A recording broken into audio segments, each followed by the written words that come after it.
Papalitan na natin siya, guys. Winelding lang natin, no? Ang konti para. Ito yung nabali last time kung naaalala nyo. Medyo manipis siya.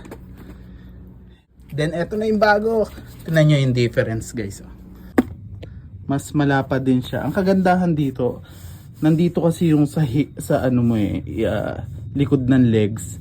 Pag nagalaw yan, no, hindi masyado mangangalay pag matagal ka nang nakaupo dito.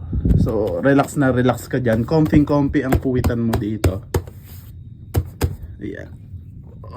Mabigat din siya, mga kalemon. Pwede mo. Ito yung shaft niya ay threaded. Yan. Then makapal. Hindi siya hollow, unlike do sa isa. So yun, kapal yan, malambot. Tapos di ko alam kung ano to. Parang tambay cup ata yan.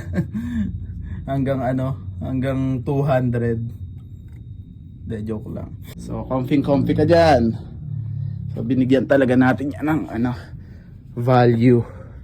So ito, dagdag upuan na lang sa ating mga gitarista. At yun lang. Ito si Lemon. At ito ang kwentong studio ko. Whoop whoop.